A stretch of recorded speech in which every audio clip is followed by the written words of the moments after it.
Welcome, everybody. It is Fantasy in Frames Wednesday. I am your host, Stacey Perez. We have got Tyler Heil here. We have got our Dynasty deviant, Chris Burns, as well.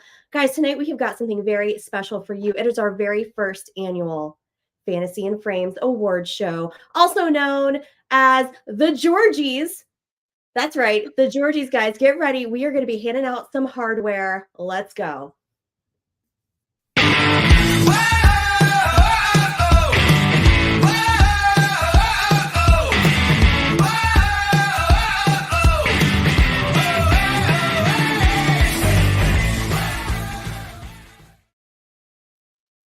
Hello, everybody. I'm so glad to be back. I'm sad that I missed you guys last week. Unfortunately, the COVID got me for New Year's, so trying to bounce back. But glad to be here so we can get started with our first annual award show. Are you guys so excited? Oh, pumped. I love awards. I love a good award show. I love talking about it. So much fun. Yes. As you all can see, we all dressed up. We got Chris down here in his fancy hat and his suit. Chris, what beverage do you have on tap for tonight? Well, for tonight, because we are going to have such an electric show, we're all positive. We're loving everything. I have electric lemonade. So cheers. Yes. Tyler, what do you have? I'm drinking whiskey from a coffee mug. There you go. So all right. I'm ready to go. Classic. I've got some Prosecco over here, mixing it with my meds, so that should be a good time. Bob Harris, we see you over in the chat. There you are with Jorge. Guys, don't forget, in addition to our silliness tonight with our award show, you can also jump in, ask us some questions. We promise we will get to them for you. Before we get started, I want to hear what everybody's favorite part of Week 18 was.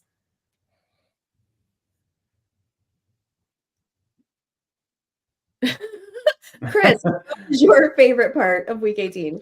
So my favorite part of Week 18, it absolutely was not the Dolphins' performance, but it was just the culmination of a season. I think it was one of these, it was kind of like a strange season, a lot of injuries, a lot of downs and everything, but just the perseverance of all these, people fighting for their chance to get in there. Joe Flacco coming in and being like a beast, up until Week 18. It's just really good. I just love everything about like fantasy football, all the redrafters, like bowing out and not paying attention until next year. So us Dynasty people, like we're peeking our heads up because, it's go time for us here shortly. And just football in general just made me happy. I just loved it all.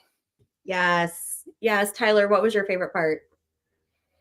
Well, it wasn't that the past week's favorite drop got removed from my soundboard. So that was not my favorite part.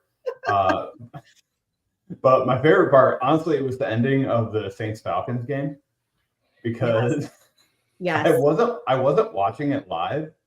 Like, I just heard about it later. I heard about Arthur Smith losing his mind and yelling at Dennis Allen at midfield. And I'm like, you know what? Like, if you don't want them to score, don't let them score. And that's what I was doing. And then I saw the play, the fake kneel down to end the game at the 1 yard line. I'm like, oh, okay, maybe he should have been mad.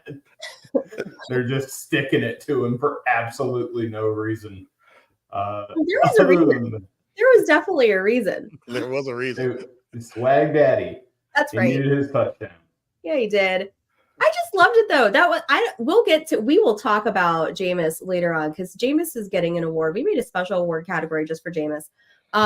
The fact that I forgot who said it. I wish I could remember who said it, but they were like, look, this team rallied around a guy, Jamal Williams, who last year led the league in touchdowns. This year comes to a new team, is being asked to play basically like a fullback role. He's got no touchdowns all year. And they came together and was like, you know what, we're going to get this guy a touchdown because we love him. And I just love that. I couldn't care less. And you know what, Falcons? 1, quit your crying. And 2, if you don't like it, stop it. And 3, well, how could you ask for better teammates than that? Just to, defy the coach and be like, you know what? No, we like this guy so much. We think so much of him. We are going to, buck the system and we're getting him in the end zone. So I'm for it. Good for Jameis. YOLO. YOLO, that's right. And his interviews afterwards were just freaking amazing. And Jimmy Graham, I salute you, sir. Jimmy Graham and your tweet. If you guys haven't seen the tweet, go look it up because it is phenomenal. And F the Falcons, right? I need to go check this now.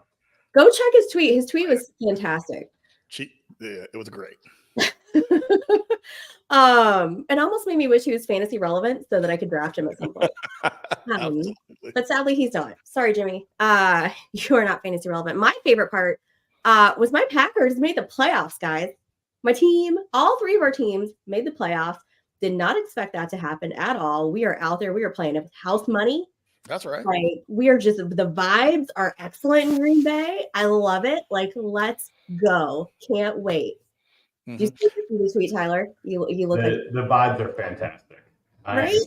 I'm honestly so excited about the Packers. They're so much fun. Jordan Love's good, even though I think every team's fan base needs to just take it, right up the tailpipe for about a decade at a time. And the Packers don't get that, but it's still whatever. Jordan Love's really fun. Jaden Reed rules. So I'm excited. Yes. Yeah, Also, you were excited. Oh, sorry, Chris. No, you're fine. I just want to say that if you guys remember a few weeks ago, Tyler Hill predicted the Dolphins getting railroaded by the Bills, although he thought it was going to be a little bit later in the playoffs. But it did happen to be week 18 where they come to Miami and they just take the division after they had a 25% probability 5 weeks ago of winning. And I think you did that, Tyler. Like, you put that into the universe, and that's what I had to deal with last week. And thank you. I just want to say thank you for that. You're welcome. I am happy to help. You prepared me for it. So I didn't even watch the end of the game because I'm like, I already know what's going to happen. Tyler told me. I'm always prepared for the worst, Chris. Don't worry. Yeah, me too. The fantasy oracle over here. You just know what's going to happen before it happens. Oh my gosh. All right, guys. What you've all been waiting for, why you've tuned in this evening for the first annual Fantasy and Frames award show. We're calling them the Georgies after our founder, Jorge Edwards, who does not like to be called George. It's Jorge, but we're calling the awards the Georgies because it sounds cool. So it doesn't sound like orgy. It does. It sounds like a lot of different things. Call it whatever you want. Who knows, by the end of the show, depending on how much we've had to drink, it may be a whole nother name. Now, if those of you out there who have seen The Office, hopefully everybody, you guys know that they have a special award called the Dundie Awards that Michael Scott's given out. I think there's 2 episodes. We have named our awards after the Dundie Awards and made them with their corresponding categories. Hopefully you guys will have as much fun with it as we had creating it. But first off, usually award shows save this award for the very end, right? But we're going to start off big. We're going to start off with the MVP award, if you will, which is what we named the Busiest Beaver Award. That's right. Busiest Beaver Award. We have got our nominees are Christian McCaffrey and Tyreek Hill. Our winner, everybody drum roll, please. Christian McCaffrey won it today. And Chris, you were going to tell us all about our winner, Christian McCaffrey. Yes.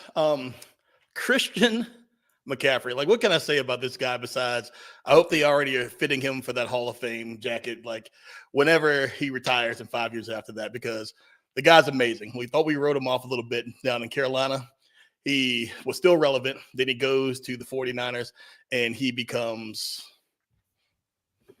even better than we thought he could be.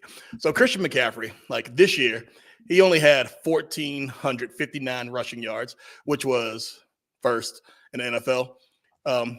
In addition to those rushing yards, he had 67 receptions, which was third for running backs, for 564 yards, which was second for running backs, 21 total touchdowns, first for those running backs. And he had a breakaway percentage of 7.4, third in the NFL, 22.7 juke rate, ninth in the NFL. The guy was just out there just doing things just because he just wanted to, imposing his will on everybody else. He was also the number 1 overall graded running back, with over 200 snaps on PFF. And for the season, he totaled 57.8 fantasy points in a half-point PPR, which was first for running backs. As a matter of fact, he averaged 22.4 points per game, which is first for a half PPR. And he finished as, not surprising, the RB1 on the season. Not only was he the RB1 on the season, the only two people who outscored Christian McCaffrey this year was Josh Allen and Jalen Hurts. So the guy was phenomenal, as he always is. You watch him play, you can't help but love the guy. He just goes out there. He's all about his business. And I love watching the guy. I love that he's, on a good team finally, and he's doing good things. So for that, your fantasy MVP, Christian McCaffrey. Well done, sir. Congratulations, Christian. I know you're going to add this to your many, many awards that you have in your home, but treasure it most above all, I think. I just want to say hey to everybody who is in the chat. I see Chris and Andrea and Albert and Wendy, Andrea, guys, Rhett's down there, Bob, everybody, hello and welcome. Welcome to the Georgies. Brett coming in there, coming in hot with the commentary on our style choices. Tyler, tell me about our runner-up, Tyreek Hill. Give me some info about Mr. Hill. Our runner-up, my nominee, Tyreek Hill, who I still feel should have been the MVP, even though Christian McCaffrey, it was well-deserved. And I'm happy for him that he was able to take the Georgie home. And he can put it right next to that framed photo of him in his GQ photo shoot. So Tyreek, I hate that he missed a game due to injury. I hate that some of his production was limited due to injury because, honestly, he could have very easily had the best wide receiver season ever in the history of the NFL. He could have cleared 2,000 yards, absolutely. And I think he would have if it weren't for injury. He led the NFL in receiving yards still, even with those injuries. He was first in yards before the catch. He was second in yards after the catch by 13 yards. He leads the league in receptions of 30-plus, 40-plus, and 50-plus yards. He was completely uncoverable. And he was the wide receiver 1 in points per game with 19.8.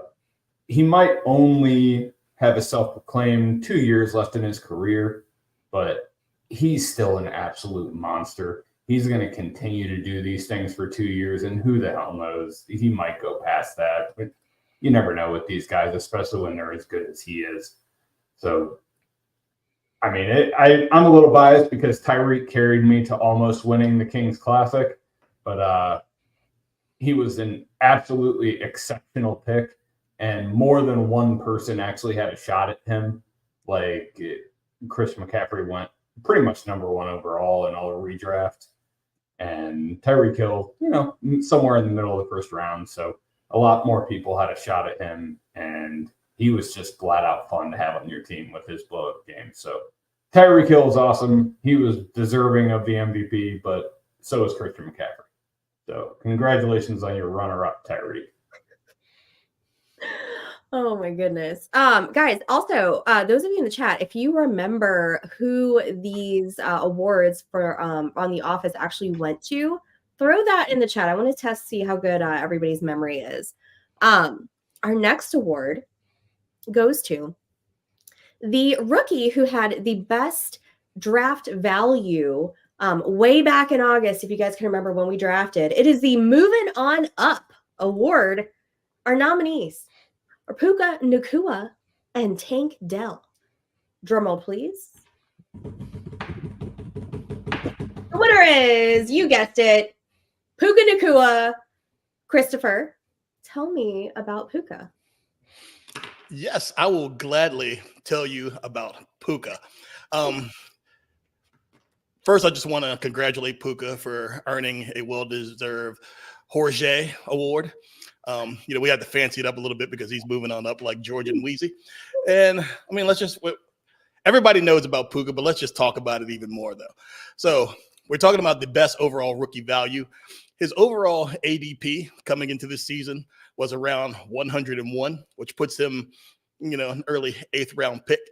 The overall ADP for him in rookie drafts was 47, which means like he was a late 4th round rookie pick.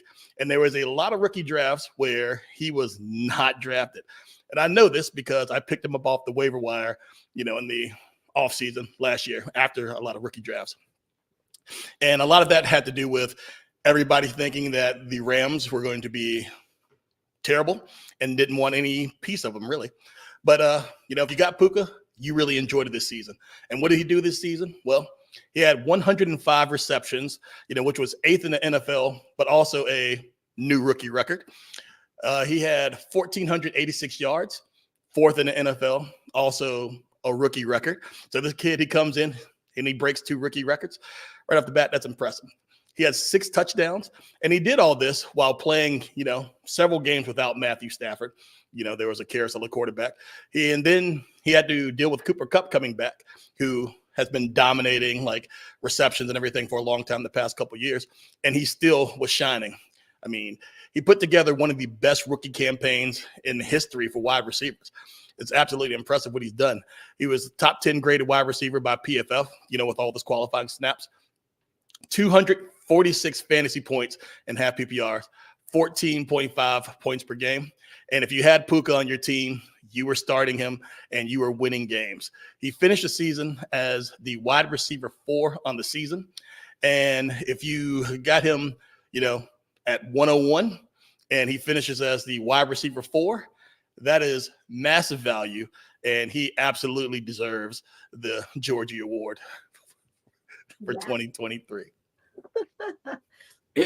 Drew over in the chat here wants to know who drafted Puka in our Fantasy and Frames rookie draft. I have a feeling it was probably Drew. I was trying to find who drafted our runner-up, Tank Dell, but I can't quite see it. So maybe you guys can look that up while I tell you a little bit about our number 2 place finisher, unfortunately, which is the lovely, the talented, one of my favorites, number 1 in my heart, Tank Dell. Guys, he only played 11 games this year because, as we all know, he got tragically injured in week 13 on a play that he probably shouldn't have been out there for, but that's besides the point. Now he's going to miss all the playoff fun with his team, which is just terrible. But he's still tied 3rd overall in touchdowns out of his class. Still, even after, being out since week 13. Okay, he's got 7. And then also that's 17th overall, not just out of the rookies, 17th overall out of all the wide receivers this year. He is 7th in yards out of his 2023 rookie class, those of whom had a minimum of 17 targets. He has the best contested catch rate, 60% out of his class. You guys know I love a contested catch rate stat. And that is 4th overall out of all the receivers, not just the rookie class, 4th overall, right? From a rookie who is 5'8", 185 pounds soaking wet, I'd say that's pretty good. 74th in targets on his team. That is the 3rd most out of all the Houston pass catchers. He averages 15 points per game in PPR scoring. He is your runner-up. That is Mr. Tank, Nathaniel Tank Dell. Yeah. Tyler, were you able to find who has him in our Fantasy and Frames League? I was. It is actually the Dynasty deviant himself. Oh, Christopher. You are unmuted. Who's also muted. I'm just testing you guys to see if you guys are paying attention, man. This lemonade is delicious. In all fairness, I took over the team as an orphan that I took over. I did not draft him, so I couldn't take credit for that. But I would have drafted him. Hell yeah. Absolutely. Yeah. Absolutely. And, Mr. Drew took Puka Nacua in the 4th round. I don't feel great about that because I took Drew Sanders right in front of him, and Drew Sanders was useless this year. We did a 6th round draft, did we not, for the rookies, or was that? We did a 6th round draft for the rookies, but that was because we have an IDP league, so we were drafting defensive players a la the Drew Sanders pick. Yes.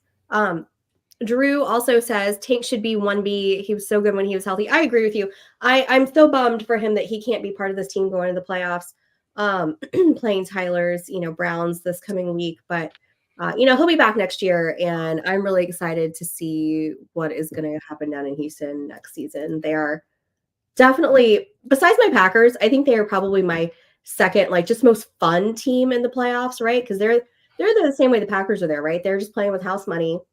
Weren't supposed to be there, weren't supposed to be any good.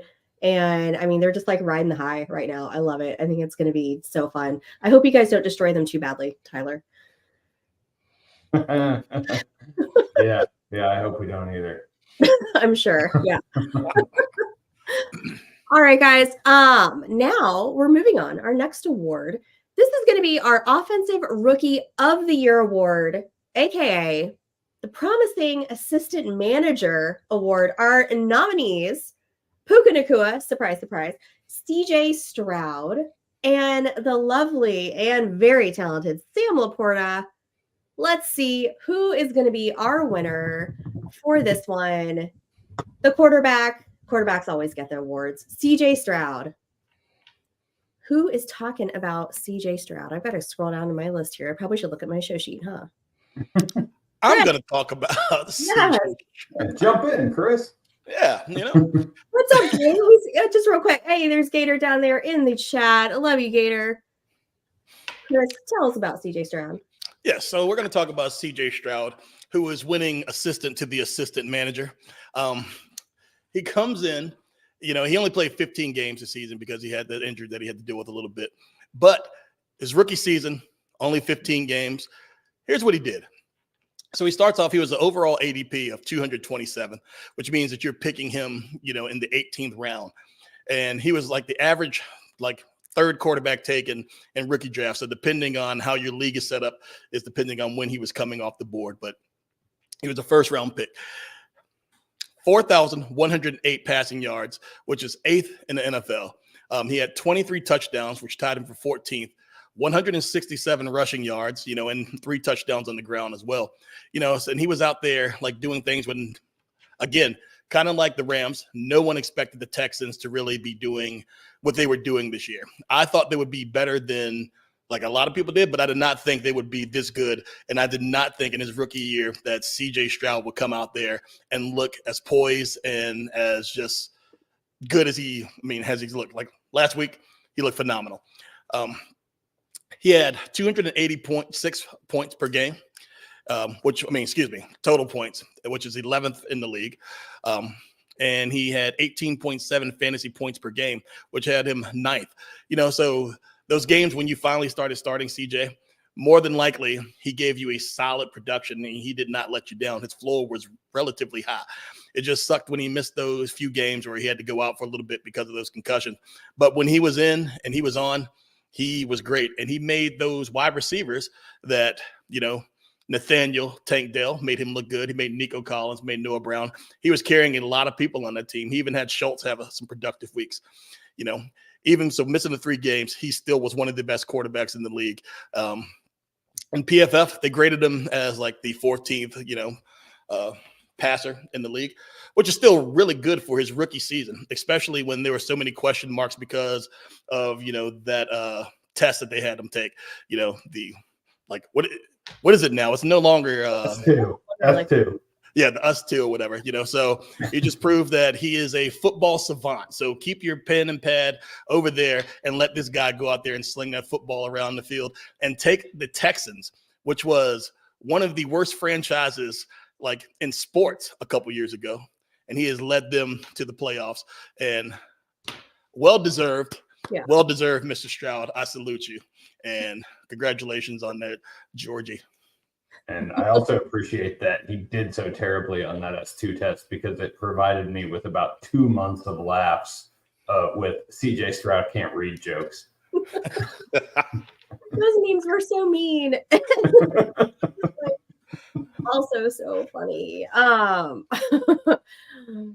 Chris, now you also have some information about one of our runners up. We've already talked about Puka. We already know about Puka. But what about Sam Laporta? And don't worry, everybody. Sam Laporta is going to get an award later. Spoiler alert. We are not dismissing Sam Laporta. That would not happen on the show. We are a Sam Laporta fan show. Don't worry. But Chris, if you could tell us a little bit about our runner-up tight end one next year, probably Sam Laporta. All right, so a little bit about old Sammy Laporta. Like, I just want to say that I was a true believer in Sammy. And when everybody was thinking about all these other tight ends, you know, the Kincaids of the world, the Musgraves of the world, the Jawline and Las Vegases of the world. Stacey, what's his name? It's not Jimmy Garoppolo. Do you mean Michael Mayer? Michael Mayer. That's that guy. Yes. And so let's say, what did Laporta do when he came in? He just came in and he had arguably one of the better rookie seasons for a tight end, like in a long time. Well, going back to Kyle Pitts. He started the season off like the rookie ADP, like around 20th, which made him like a second round pick in rookie drafts, which was, you know, a pretty good place to get him considering all the tight end talent that came out this year. His overall ADP in redrafts was 146, and that placed him somewhere in the 12th round. So like you picked him up in the 12th round. You're really happy about that. So on the field, what did he do this year? Well, 86 receptions. You know what that 86 reception was? It was good enough for fourth among tight ends in the NFL, and it was a rookie record. 889 yards. That was also fourth for rookie tight ends. He had 10 touchdowns, which had him first for tight ends in the league.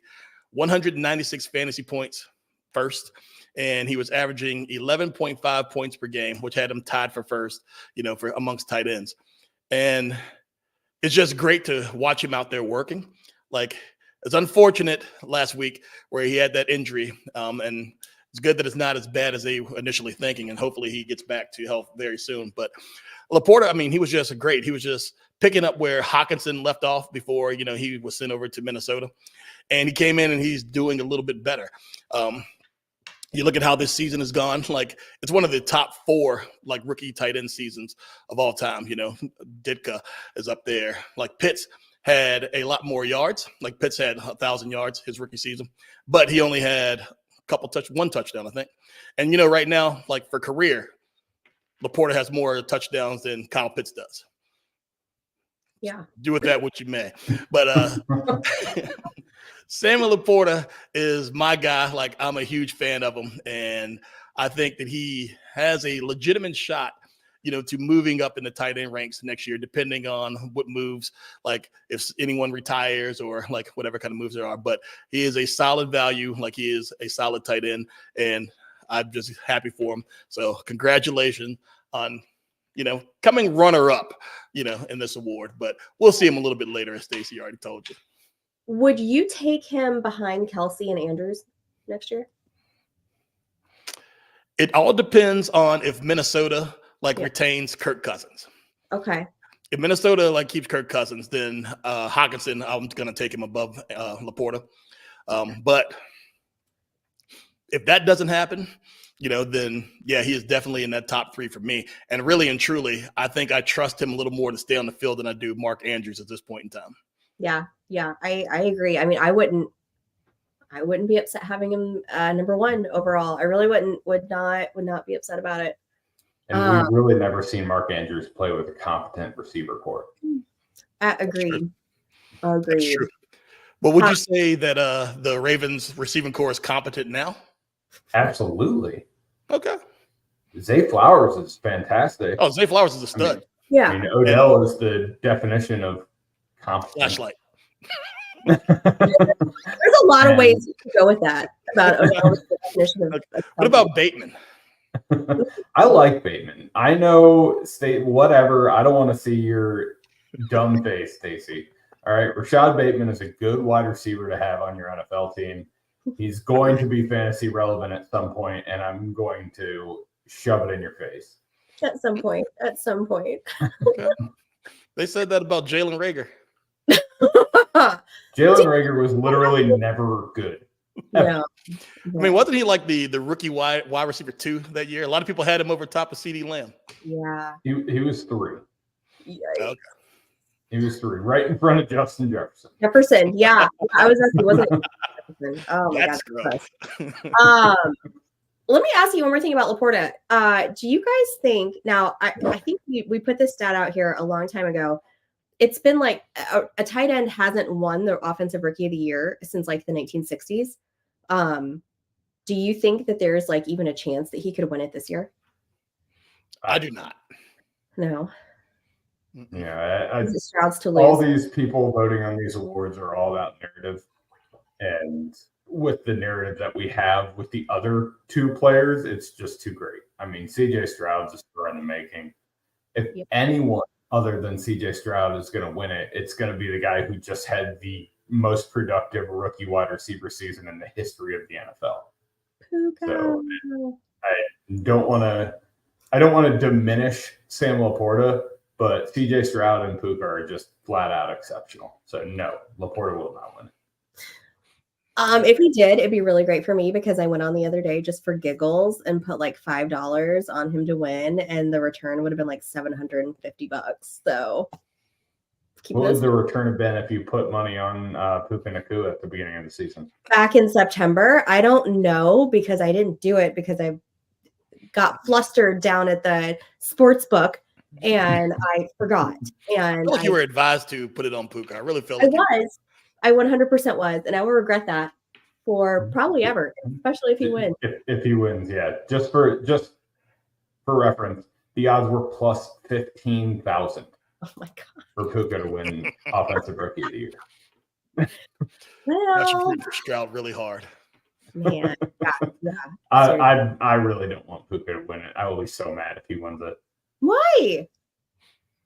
Because you didn't place that bet, and we could have had thousands of dollars. But yeah. Not not like FU money, but like it would have been nice for sure. It would have been vacation money. It definitely would have been vacation money. Yeah. And so next year, when we do our last show before the draft, make sure that you guys remind me to go put money on whatever rookie we think is going to win the Rookie of the Year. And I promise I will actually do it this time. Okay, sounds good. We're going to hold you to that. All right. Moving on, our next award goes to the most valuable quarterback, aka the hottest in the office. If you guys remember, intern Ryan won this award, made it very, very awkward, him and Michael Scott. Hopefully, these quarterbacks don't have anything, or it's not going to be awkward with them when they come get their award. So we've got Josh Allen, we've got Jalen Hurts, and we've got Lamar Jackson as our nominees. Who is our winner? Drum roll. That would be Joshua Allen. Joshua Allen from the Bills. You've been chosen as the most valuable quarterback. Tyler, why don't you tell us a little bit about Josh Allen? Hopefully I can without my dog interrupting us, but no promises. She's very excited. She is very excited. So Josh Allen, honestly, this season has been a clusterfuck for the Bills. It has been an absolute mess. They fired their OC midseason. There's talks of firing Sean McDermott, the head coach, and their season was lost like 5 weeks ago, and they win the AFC East somehow. And the only reason, the name of that somehow is Josh Allen. He is Buffalo's Superman. And especially for fantasy, he is absolutely incredible. He's at the point in his career where he's sleepwalking to 4,000 pass yards and 30 touchdowns every year. I know he had 29 passing touchdowns this year. Shut up. Leave me alone. Every other year, he exceeded 30 by quite a bit. And on top of all of those passing yards, he's putting up about 500 plus rush yards a year. He had an insane 15 rushing touchdowns this year. He's still the Bills' number one goal line back. He has led the Bills in rushing touchdowns every season of his career except for 2021 when he had 6 rushing touchdowns and Devin Singletary had 7. So he is their top goal line back. He throws for over 4,000 yards a year, and he's just done it all year. I mean, he finished as a QB1 overall. He finished as a QB1 in points per game. Let's look at the first half of the season. Josh Allen is QB1 in points per game. Let's look at the second half of the season. Josh Allen is QB1 in points per game. He never let up. He always performed. regardless of how the players around him were playing, Stephon Diggs just disappeared for the last 2 months of the season because he's a big baby. And Josh Allen continued to put up numbers. He was just producing with Gabe Davis, Khalil Shakir, and Dalton Kincaid, and James Cook. Good for him. I love me some Jalen Hurts. I do.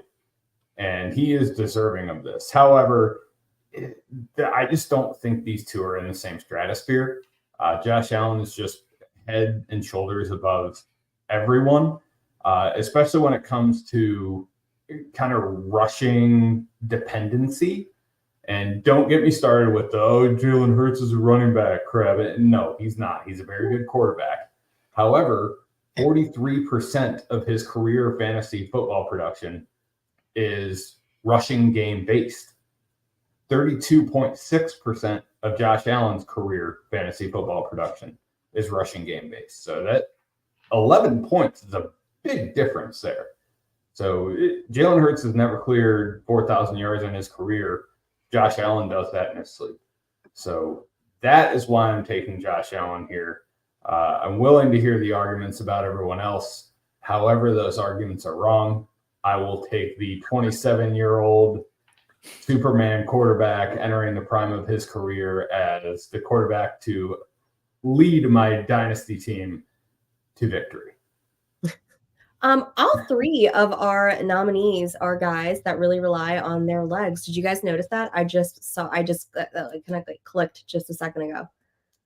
Oh yeah. I mean, you can pass your way to a really good fantasy season, but you're just not going to finish in the top 3 or 4 guys if you're not putting up 400, 500, 600 rushing yards and several touchdowns.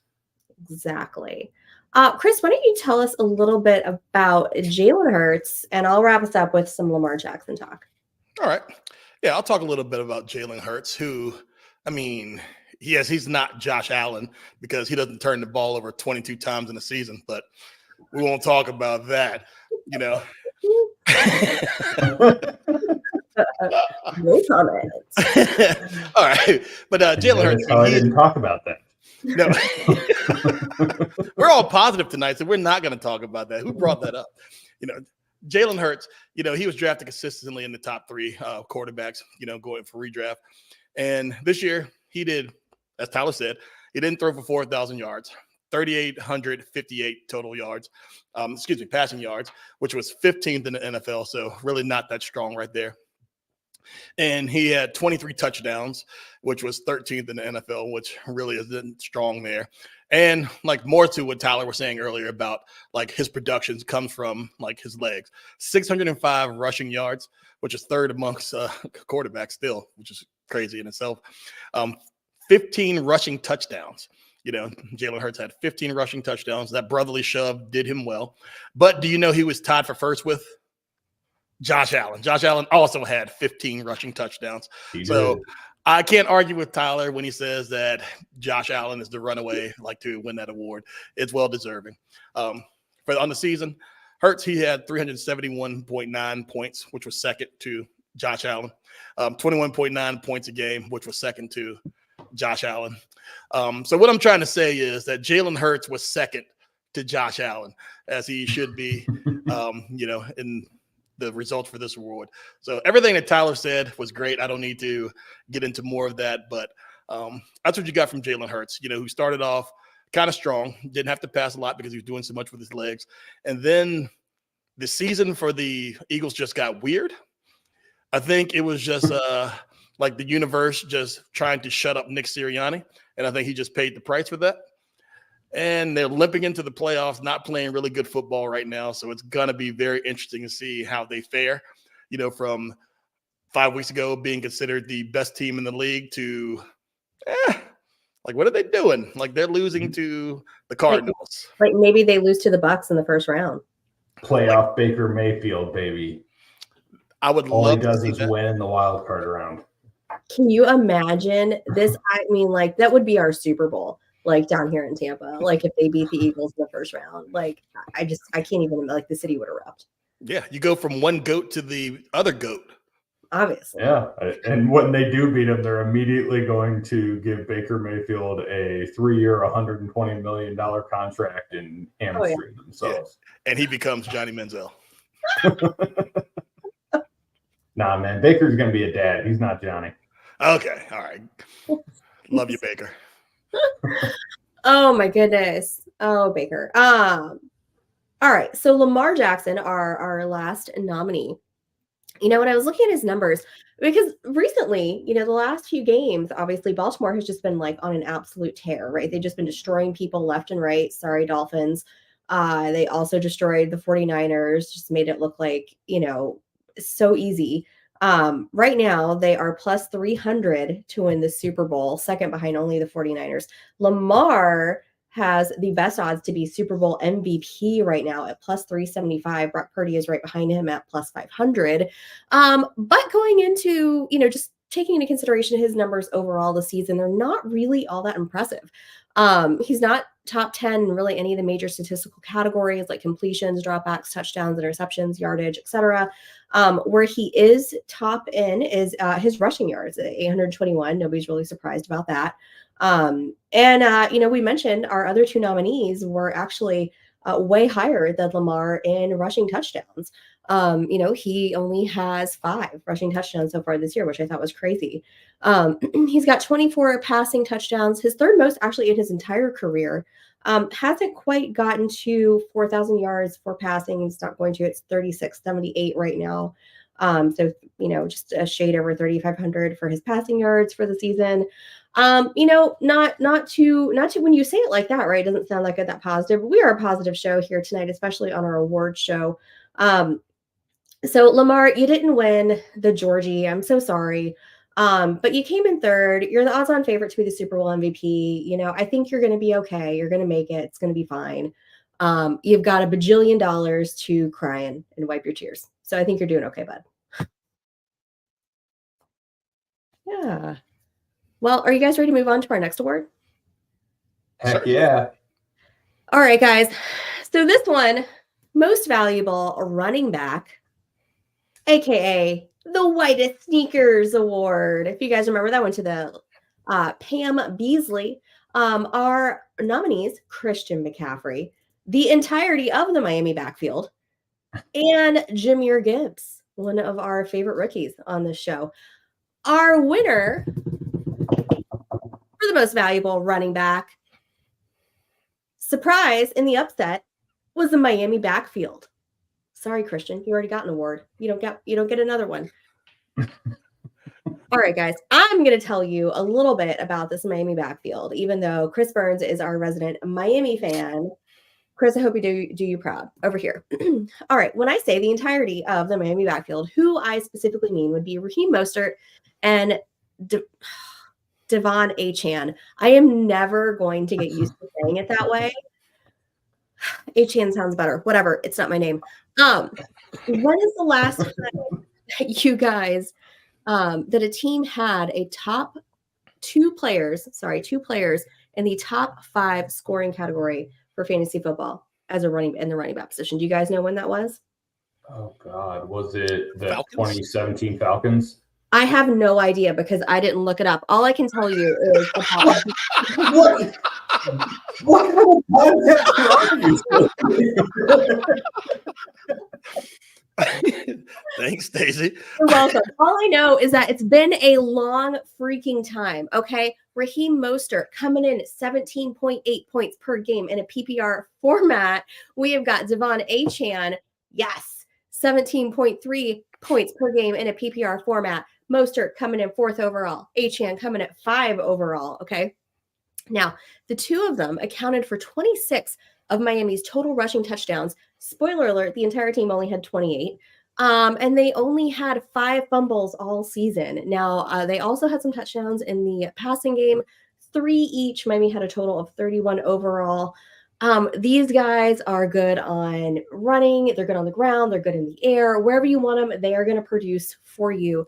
They managed to stay reasonably healthy, considering, all their injury history in the past. Achane played 11 games. Mostert played 15 games, which is pretty impressive.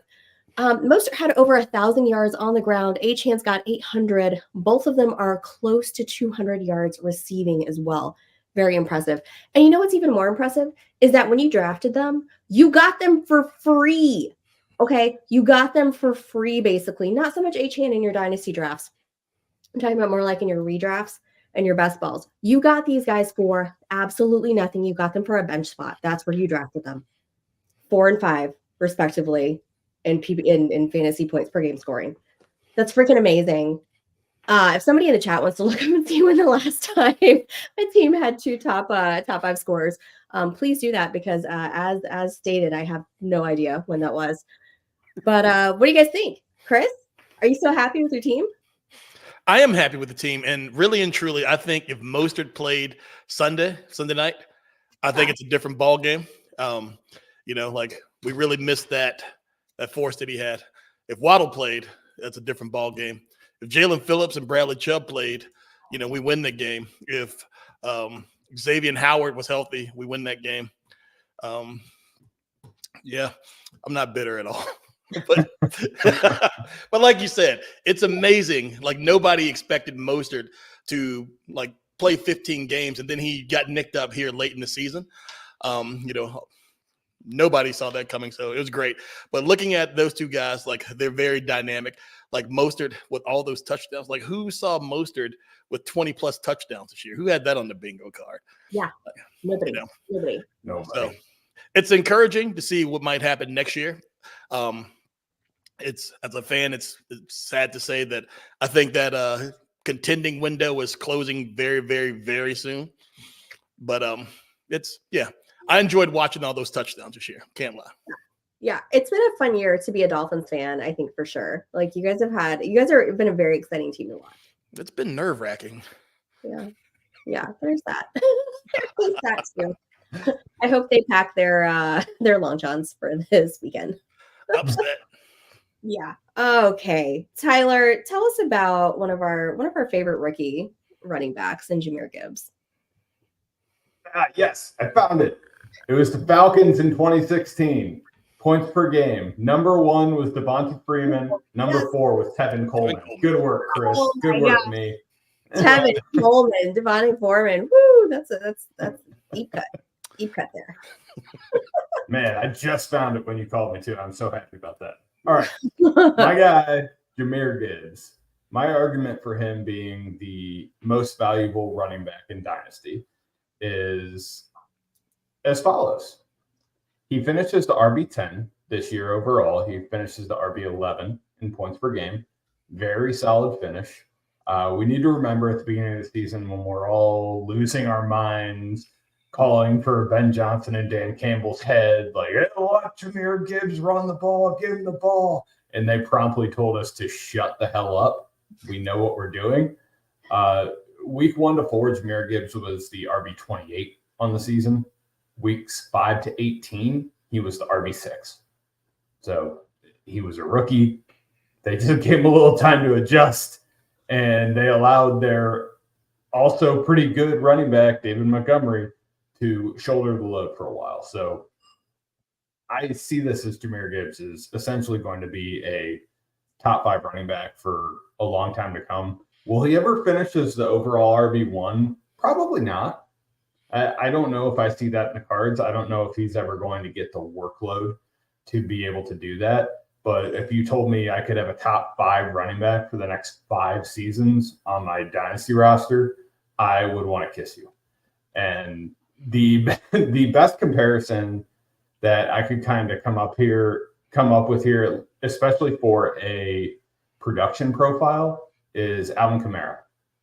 Alvin Kamara has cleared 200 carries in his career twice. He's cleared 250 carries in his career 0 times. Gibbs had 182 carries this year and 71 targets. The least amount of targets Alvin Kamara ever had was 67. So if Jahmyr Gibbs is going to be 190, 200 rush guy with 80, 90 targets, that is just fine. You do not need 350 rush attempts to be a top 5 fantasy football running back. You just do not. Because targets are essentially twice as valuable as carries. So as long as you are getting, I'll do that math at some point in the near future. I will pull rush attempts and targets and kind of equal out that production. Anyway, that would be fun. I just nerded out there for a second. I apologize. So I really do think productivity, he can be Alvin Kamara.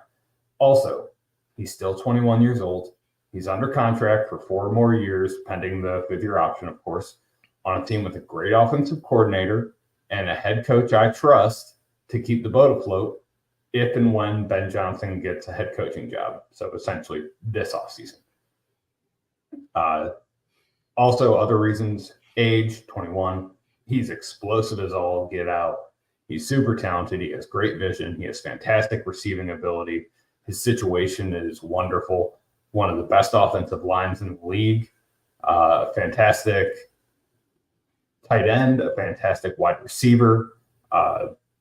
If the Lions are going to move on to another quarterback, I think it's going to be a clear upgrade because they already have a guy playing like a top 10 quarterback, Jared Goff, under contract. And Jared Goff is not going anywhere. He's going to be around for a while. And they have Jahmyr Gibbs under contract control. I love Breece Hall. I love Travis Etienne. They're a little older than him. They're a little less stable, whether it be in their situation or their workload. So most valuable running back, I'm going to take Jahmyr Gibbs. I will gladly take him every day of the week. I took Jahmyr Gibbs with the 2nd pick in our Fantasy and Frames rookie draft, and I am not upset about it. Not upset about it at all. Nope. And you traded for CJ Stroud, so you got both your guys. Yeah, I did. The only ones I'm missing are Taintel. Chris, maybe we can work something out in the off season for that. Yeah, step into my office. Who knows? All right, guys, we are closely getting to the end of our show. We've got a couple more awards left, though, for you. Next up, Most Valuable Wide Receiver, aka the Spicy Curry Award from Kelly Kapoor. Our nominees, Amon-Ra St. Brown, CeeDee Lamb, and the aforementioned Tyreek Hill. Drum roll, please. You guessed it. CeeDee Lamb is our winner. So, Tyler, you get to keep talking. Tell me a little bit about CeeDee Lamb. Man, that is just music to my ears. Someone tells me I get to keep talking. That is just fantastic. I can't believe we didn't have Justin Jefferson on here, but oh well. I mean, he was kind of injured for most of the year. You know, he's everyone still loves Justin Jefferson. He'll be fine. He'll be okay. We gave our guys some due here. So I really do think CeeDee Lamb is the most valuable dynasty wide receiver. I have him number 1 over Justin Jefferson, who I have at number 2. He was amazing this year. He would have led the NFL in receiving yards in 2016 through 2020. The only players to have more receiving yards than CeeDee Lamb this year in the past 8 seasons are 2021 Cooper Kupp, 2022 Justin Jefferson, and 2023 Tyreek Hill. He led the league in receptions of 10 plus and 20 plus yards, which means he was an efficiency machine. He finished as the overall wide receiver 1. We talked about Tyreek already. He missed a little time with injury, and that gave CD the opportunity to finish up as the overall wide receiver 1. Not to say that he was any slouch. He was number 2 in points per game. He was behind Tyreek by 1/10 of a point. So that not much of a difference there. I pulled a lot of advanced metrics into an Excel sheet, and you can basically sort on whatever you're looking for, whatever counting stats you want to find. And CeeDee Lamb is at or near the top of every single one of these. Quite simply, he had one of the 5 best receiver seasons of the last 8 years. He absolutely went off, and he's not getting quite the amount of credit that is due to him because of the Tyreek Hill season. And a large reason that CD is my wide receiver 1 is he's 24 years old. He hasn't even hit his 5th-year option yet. They picked it up. He has not played on it. He's going to be paired with a guy in Dak Prescott who's going to finish second in the MVP voting this year for basically his entire career. And he has missed one game in his entire 4-year career. He's dependable. He's explosive. He's efficient. He's paired with a fantastic quarterback. He has a coaching regime that is not afraid to absolutely force feed him and run the offense through him. So for all of these reasons, CeeDee Lamb is my most valuable wide receiver 1 for Dynasty. Tyler, I'm not at all surprised that you put a spreadsheet together and put all of your metrics in the spreadsheet. Oh, I do it every week. The export button is my friend on Fantasy Pros and Pro Football Reference. Tyler Heil, freak in those spreadsheets, guys. Chris, do you want to say anything else about Tyreek Hill before I tell the people a little bit about the Sun God? No, not so much. Tyler covered it perfectly when he talked about him earlier. Yeah, he would hit that 2K if he didn't get hurt like mid-season. But Tyler covered him well. That's a bummer for him. All right, guys, so I'm going to tell you a little bit about Amon-Ra St. Brown, who was my pick for most valuable wide receiver. And you better believe he's going to add this to the list of slights that he has going. All the people that were taking over him in the draft. This is going to be right up there with that. He scored 20.7 points per game in a PPR format this year, which was 4th most overall over the season. He's got 1,500 yards, 10 touchdowns, doubled his touchdown production from last season. He is only getting better in year 3. He has got 12.7 yards per reception. Obviously, the number 1 target monster on the Detroit Lions, right behind Sam Laporta. You drafted him in the 1st. Maybe you got him in the early 2nd, but you know what? You got exactly what you paid for because he just came out. He produced all season, was an absolute stud for you, and you better believe he's going first round next season, 100%. That is my spiel for Amon-Ra St. Brown. With his blue hair for Detroit Lions for a playoff game this week. Love to see it. Guys, our last serious award, and then we've got a fun one, goes to the Most Valuable Tight End Award, aka the Fine Work Award. Gold star to whoever in the chat can tell me who got this award on the actual Dundies on The Office. Our nominees, the aforementioned Sam Laporta, and coming from Arizona, Trey McBride. No surprise here. Sorry, Trey McBride. You had a great season, but we got to give it to our boy, Sam Laporta. Let's see. Now, Chris, is there anything else you want to talk about Sam Laporta? I mean, we could probably do a whole show about how awesome he is. No, not really. We talked about Sammy, and, he wants me to accept this award on his behalf. Because he felt slighted that he didn't get the last one, so he left. But the Georgies mean so much to him that he just couldn't stand not winning multiple. So I'm accepting it on his behalf. We did it, Detroit. Number 1, Tyler, bring us on home. Tell us about Trey McBride and his connection with Kyler Murray this year. I will, and I'm kind of cheating here on the rules that I made for the most valuable voting here because Trey McBride is definitively not my tight end 1, but I see him as the most valuable tight end because I feel he is still far undervalued to where he should be. Trey McBride right now is my tight end 6 overall, and there are some good reasons for that. Trey McBride was fantastic over the second half of the season. Before the second half of the season, he had 2 playable games. That's it. It was pretty ugly over the first half of the season. But you know what? Trey McBride's a second-year player. He's actually quite far ahead of the curve when it comes to tight end development. That kind of got blown out of the water with Sam Laporta, but Sam Laporta is the exception and not the rule. It usually takes several years for these guys to develop, and Trey McBride is ahead of that curve. He was the top tight end in the 2022 draft class that had some pretty good players in it at the tight end position. Had Greg Dulcich, K. Dotton, Daniel Bellinger, Isaiah Likely, Chigo Okonkwo, all of whom have shown or are showing the ability to be productive in the NFL, and Trey McBride has been more productive than all of them. One of my favorites, Trey McBride won the Mackey Award in college, top tight end.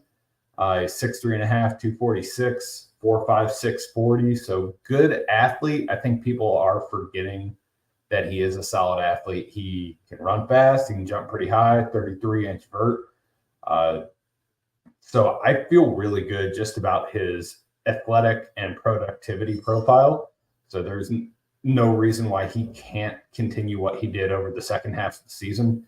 And what did he do over the second half of the season? Well, when Kyler came back, he had 8 games with Kyler.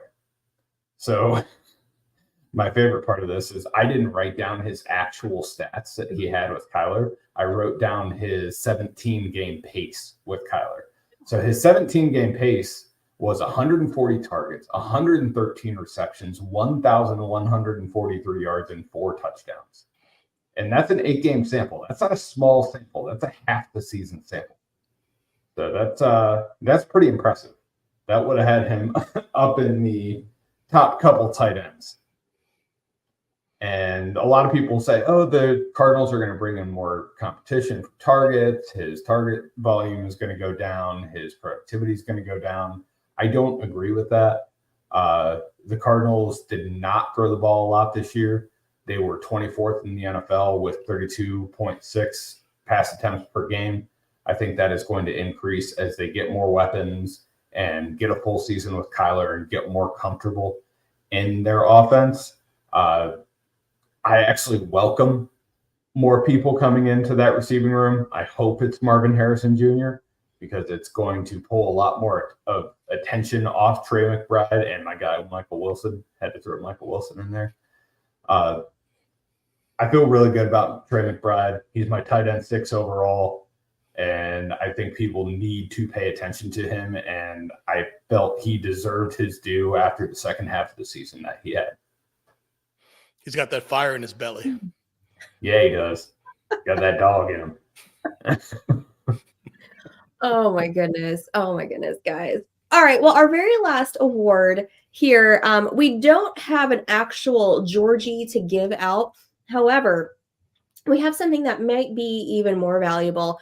Our best teammate award goes to Jameis Winston, jumping in there, getting his boy Jamal Williams a touchdown because F the Falcons. Jameis, you can collect that award. It is payable in free crab legs for an entire year. You can see Tyler for that. He'll be able to get you set up with those. So, guys. Will fake crab meat do? You got to ask Jameis. I don't know. I mean, that's something you two have to work out between the two. Jameis ain't no imitation kind of guy. No. Oh, no. I love imitation crab. Back that off imitation crab meat. I'm not knocking it. I'm saying, I'm speaking for Jameis. Don't attack me. No idea we would have such a strong imitation crab take on this show. There's a little bit of housekeeping before we turn it over to the Fourth and Frames guys. We are going on a well-deserved hiatus here until after the Super Bowl. We'll be back on February 21st, ready to talk all about those incoming rookies before the draft. In the meantime, make sure to follow all of us here. You can follow Tyler over at FF Tyler Heil. You can follow Chris at Dynasty Deviant. I am at Stacy_Perez83. Make sure to give us a like and subscribe, share, follow, all those things here for Fantasy and Frames. Guys, don't forget that we also have all of our shows here coming up for Fantasy and Frames Wednesday. Right now, stay here. You've got the Fourth and Frames guys. They are going to be doing a mock draft. We have got Shoot the Gap for all of your IDP content. Make sure that you have hit that subscribe button to get notified of all of our shows. We will see you after the Super Bowl. Have a great playoff and see you then.